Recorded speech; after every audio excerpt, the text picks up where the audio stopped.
The Kingston Symphony's 2024-2025 season is full of excitement and imagination. Kingston Symphony veteran cellist Jeff Hamaker joins me to tell us about two upcoming Kingston Symphony concerts. Thanks so much for being here today, Jeff. It's my pleasure, Jeanette. Tell us about the Kingston Symphony. People might not be completely familiar with it, how long it's been around, what sort of instruments are included. The Kingston Symphony was originally formed to support the Kingston Choral Society, and this was kind of the story of many cities across Ontario that would have a choir. Yes. And would eventually then say, well, wouldn't it be great if we had a supporting instrumental ensemble? So that it began really as a community orchestra, community organization. It's got a history reaching back 50 or 60 years. Oh, wow. And I believe that particularly over the last 30 years or so, there's been a kind of an evolution in the personnel list, in the kind of, I guess I could say, the standard that the ensemble has been trying to maintain in performance. And particularly thinking under our former music director, Glenn Fast, and our current music director, Evan Mitchell, that we've really been building season after season towards a higher performing standard. And really both of those music directors have, I think they have taken steps really season after season to say, what more can we do? What opportunities have we got to put performance on stage that we've never done before? Perhaps even put a performance on stage that another orchestra wouldn't consider putting on stage. So I think in that sense, the story of the Kingston Symphony has been one of kind of constant growth, constant renewal. In that sense, it's a really exciting ensemble to be part of. Oh, definitely. And so you yourself, you're a cellist, right? I am. And how long have you been part of the symphony? I first auditioned in 2005 and joined the substitute list. And then in 2012, I auditioned again to become a regular member. So I've been a regular member since that year. You've got a core of local players that have been continuing to perform with the symphony.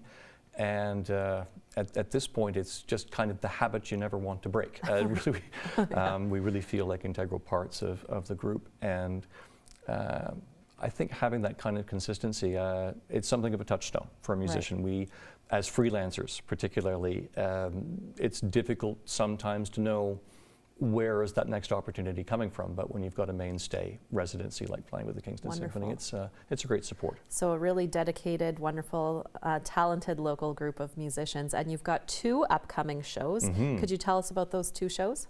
So we've got a 2-concert cycle coming up in the next couple of weeks. The performances will take place on the evening of Saturday, October 26th at 7:30 p.m. and then Sunday, October 27th at 2:30 in the afternoon at the Isabel Bader Center for the Performing Arts. Lovely venue. Yeah, it's, again, that has been an absolute gift playing there over the last 10 years to be able to perform in that space and to be able to welcome audiences to that environment to hear us perform. The program for these upcoming concerts is particularly interesting for a symphony entitled Traveler, a journey symphony by Austin Wintory. And this music was first created for the PlayStation game Journey in 2012. For many audience members, you might kind of think, video game soundtrack, well, okay, what kind of music is that going to involve? Turns out that this is the only video game soundtrack that has ever received a Grammy nomination in its category. So clearly we're dealing with something that, yes, it is of a very, very high standard, very, very high quality material. We have played parts of it before. I think there is the movement Apotheosis that we have performed in an earlier version, and Austin has now gone and updated it somewhat. So we have a complete multi-movement symphony that will be the second half of the program. So that's going to be very, very exciting to perform that complete vision, I guess you could say, for what he included in the video game.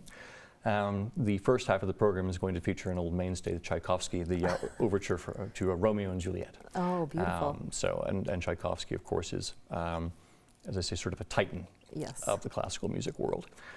So that, I think, is going to have a balance of, we could think, the traditional and the new. If individuals do want to grab some tickets, where can they find them? Online on the Kingston Symphony website? The easiest place to go definitely would be, kingstonsymphony.ca. Can you tell me a little bit more about the second event that's happening in November? On Sunday, November 3rd, 2:30 in the afternoon, we're going to have a reprise of our first season performance of Harmon in Space. And for anybody that doesn't know about Harmon in Space, during what I sarcastically refer to as the plague years, Orchestras around the world were, of course, faced with the challenge of figuring out how are we going to continue Yes. to perform? How are we going to continue to reach out to audiences?